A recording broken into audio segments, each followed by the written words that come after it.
connected. And but the report I got hold of some part of the report and was published yesterday. And the report, even though it was trying very hard to indict this fellow, it also went ahead to disclose 11 deaths in 2022 alone, carried out by this policeman at Akunzu, RRS. And the police never did anything about it. I also mentioned earlier that all the persons indicted in that report have either been promoted or even been given judicial positions. In fact, the fellow whose case led to the arrest of, who was arrested for being a member of IPOB, has also been freed on bail. He has been traveling between Turkey and Nigeria doing his business. So the only person that is still left in detention is the whistleblower, this youth copper who wanted to serve his country. That's why a lot of people hate serving Nigeria, because Nigeria will do you dirty. So that's where we are as far as that issue is concerned. We are pushing to ensure that he's released, and we have asked the new Inspector General of Police, Tunji Disu, to intervene immediately, not to pretend like he didn't see this case, and to intervene in other cases, all these needless and unwarranted arrests, detention and prosecution of persons who are merely expressing themselves. We have asked him to quash all these cases. There's a case of another woman in Lagos, Maureen Badejo, who is a blogger from the UK. The police authorities there connive with pastors, Pastor Suleiman, Apostle Sule woman, and another apostle, another priest in Lagos, Daniel Olukoya, Dr. Daniel Olukoya, to arrest this woman.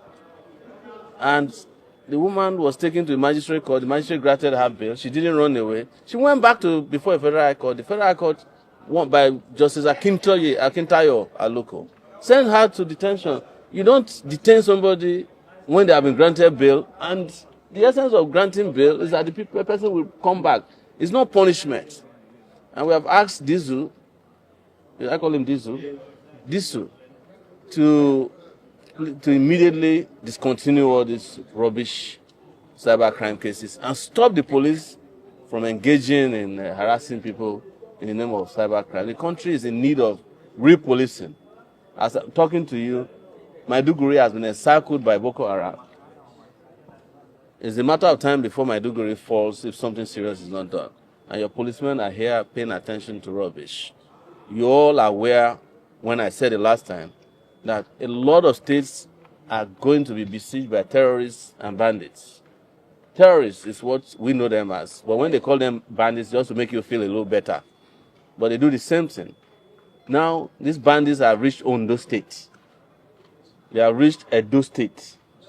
They have almost taken over Northern Kwara. They have reached Kogi State. The biggest terrorist camps in the country are very close to here, Suleja. And also, another huge one is in, what's this place called? Bajana, in Kogi State. So even Abuja, all of you who are walking around thinking that you have security, Abuja is not safe. Because if the chips are down, the rich people will just use their own personal security to escape. They will leave the ordinary people to suffer their own fate. It is happening, and that's why police must be serious work at this time. Anybody who is in the police force, who is going after people who kill chicken, somebody's collected somebody's wife or girlfriend, is rubbish policing, and all those people should be fished and pushed out of the police force. And I'm using the opportunity to also talk to the guy who is in charge of the legal department in the police, one AIGI now, who I have spoken to personally to discontinue these trials. But I heard that because he's a pastor himself, he wants to help his fellow pastors to prosecute people. And I'm wondering, what are all these pastors? Why do they believe in God if God cannot fight for them? Why? Throughout the reign of Satan, and Satan is still reigning, Satan has never used the police to arrest anybody. Satan don't even trust Nigeria police. Why would you be using police, which is even by biblical standard, Nigeria police is a satanic agency. I'm not saying it just for the sake of saying it.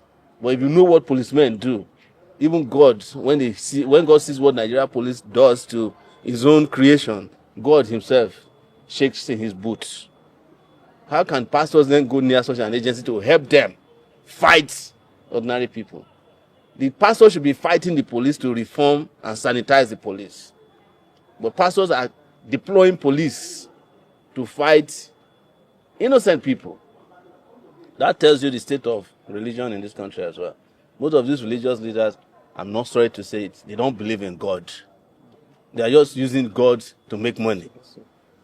God is a hustle for them.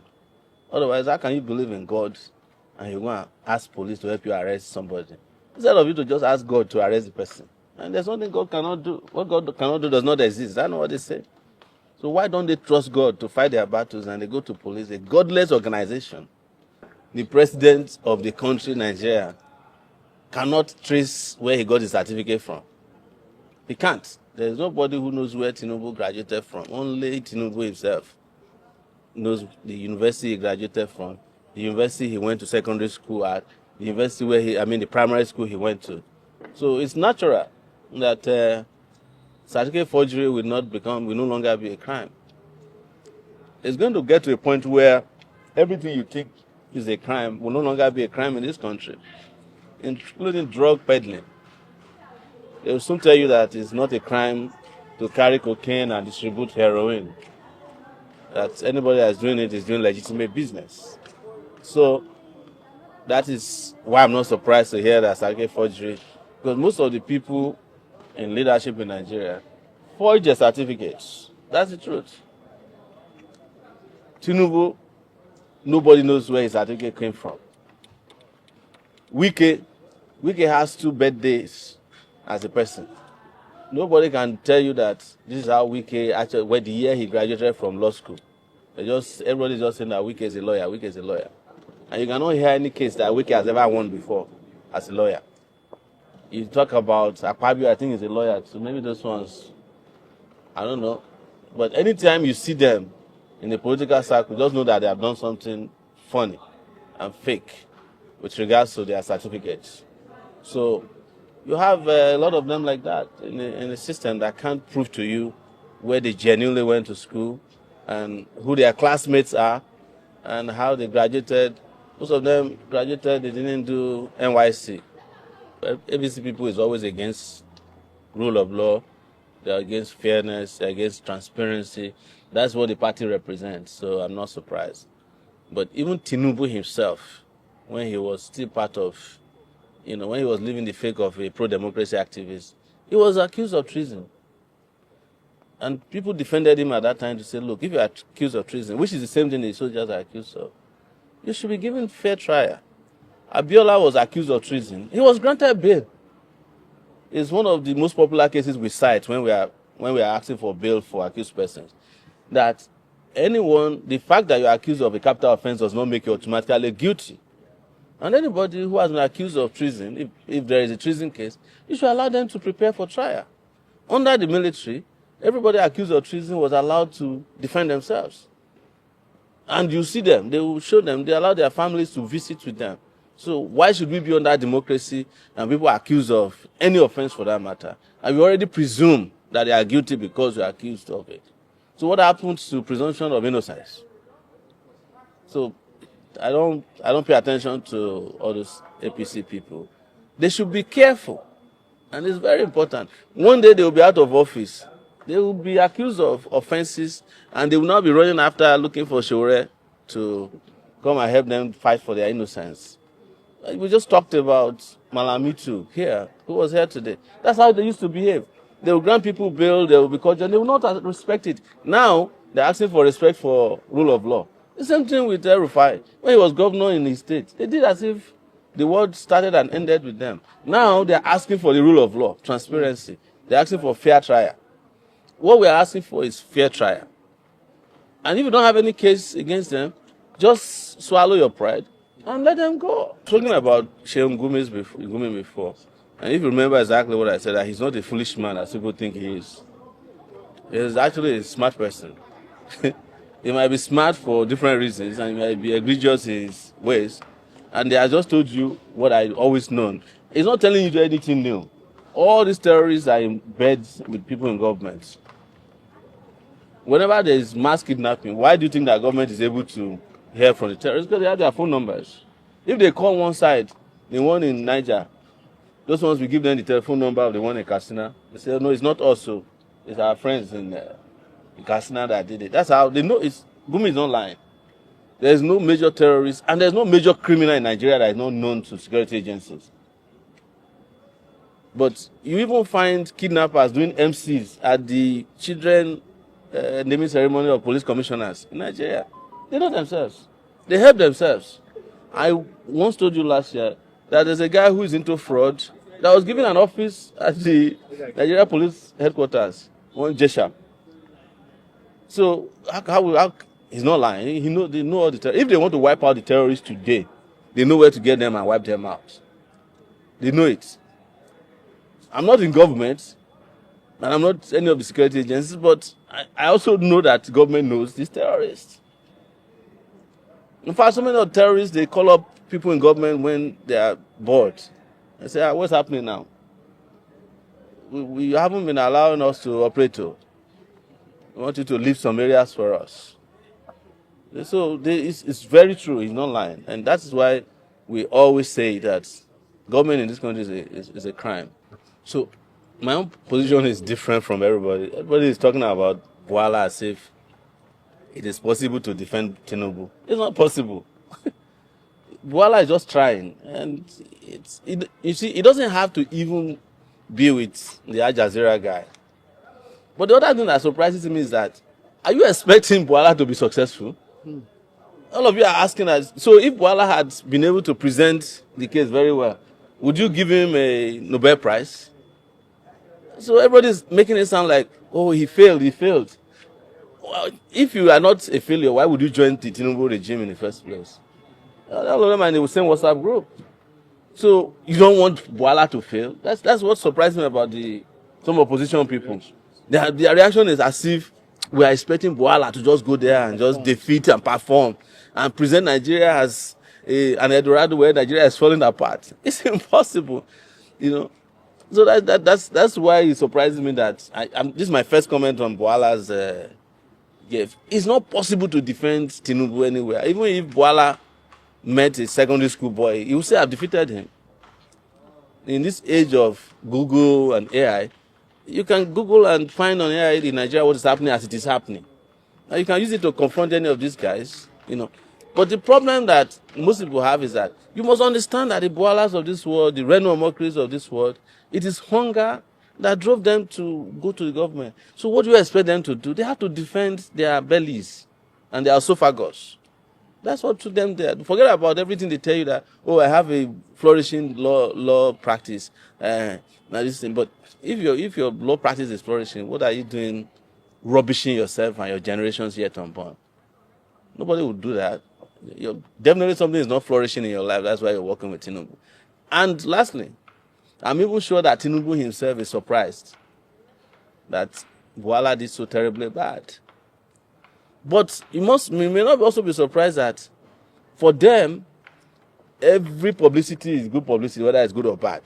Lastly, sir, what do you have to say about the removal of Fakorede from his office in the police force? Those ones are like things I don't pay too much attention. Those are temporary. It's just like the removal of my Boy Scout friend, Ben 1010, what do they call it then? Who came to do CWS in Abuja. His industrial attachment, 6 months is gone. But the only thing I have to say is that these are individuals that I've had cause to warn. When Ben 1010 was coming to Abuja, this palace jester had just left, Muyiwa Adejobi. And I warned him, I said, look, if you come and do the nonsense Muyiwa was doing here, because I see him and Muyiwa, they're like sidekicks. I said, if you come and do it, you'll be disgraced. And that's what came to pass. And he made one of the greatest blunders in his life, defending somebody who you didn't have to defend. Victor Agbetokun is not a member of the police force. Why are you defending that he got 100 million naira accidentally into his account? Why didn't I get the money deposited accidentally into my account? Well, because they're all stupid people. With regards to Fakorede, Fakorede hasn't met even what is coming his way yet, and that's what I want to say. He was the one who, by the way, in September got the contract to arrest me, prosecute me. I was the one who sent a CBSP to come and break my hand at the FID. And I remember when we were doing the interrogation, I said, Fakorede, I know you very well because I know that you went and took this contract. You went to meet the IG that I can handle Sowore. So this is the last job you will do before you will go down. And, he's a very pompous guy because he's also a lawyer. He's a guy that's been in this impunity for a long time. He has done SARS before. They've killed people and gotten away with it, He used to be in Port Harcourt defending Amechi versus... So he's very, very well versed in impunity. And his reply was that there's nothing. He said, you don't know me. I will show you who I am. It's no problem. So by the time we were done with that case, he knew that it was a different situation. But of course, this guy was still there, Egwetokun. So it was same Fakorede that then went and applied to get all my bank accounts, if you guys remember, so that he can use it to blackmail me. I told him again, Fakorede, this is going to be your last assignment. He refused to listen. When he went and arrested Tracy Nita, I called him. I said, Fakorede, release this woman now. I went there. I saw him personally. Fakorede, I kept warning you. Stop being an asshole. Of course, he said, no, nothing will happen because it's like he takes contracts to do dirty jobs. And I reminded him again. I said, I have told you there will be an end to this. The first phase of his end has come because he's no longer in the IGP. But we are monitoring to ensure his next posting. You can't trust the police. They might even take him to a better place where he can do a better dirty job because they're always looking for people who can do dirty jobs. So we'll wait until he gets his next posting. And privately, I sent me a message that I should look out for his next posting. If it is not traffic, we have a problem with it. If it's not controlling traffic in Abuja, just so that you know, Fakorede, if your next posting is not about controlling traffic in Abuja, we will have a problem with you. But I would advise, if I were to be you, it's time to retire from the police and wait for comeuppance because one day you have to answer for your crimes. That's all I can say. Just before you go, 2027 is around the corner. What Nigeria expects from the political space? Political space is not different from the security space. It's not different from the economic space. You see that typically when elections are less than a year away, Nigerians are excited. But nobody's talking about elections because nobody's expecting much. People are, and you saw that during the FCT elections. People didn't go out to vote. Elections are practically less than 8 months away. It's next January, and this is March. Yes, yes. And nobody is talking about elections. Nobody's talking about. But we hope that Nigerians can also use this as an opportunity to take decisive action against the political class. When I say political class, you know what I mean. Before you say that Sowore is a politician, no, I'm not in the political class of the politicians that I am a political activist who wants the country to change in a revolutionary way. So, but I just hope that Nigerians can join hands and just disgrace all these people out of the system. But in the midst of it, there's insecurity that we've probably never seen in a long time. There's massive economic problems. People can't feed, can't send their children to school. People can't take care of themselves health-wise. Everything has fallen apart. And on top of that, I don't know what's wrong with Nigeria. This is a time that there's crisis, but you don't even see the president of the country. But you can't tell where the president is. Because as I usually say, and it's not usually, it's the truth, all of them are sick, particularly the president. They're sick. But instead of them to admit that, look, there's nothing wrong with being sick. Even as younger people, when we have malaria, we can't function. If you are sick, just let the country, you can't tie the country down to your health. Nigeria has gone that for too long. We had Yaradua, we had Buhari, we had Babangida, who was governing the country with one leg in those days. But like I said, it's not mockery. There's nothing wrong with being sick, but there's something wrong with being sick and holding your country to ransom with your own personal sickness. So that's what I'll tell you. But politically, you will hear from us, but not in the way that you are used to.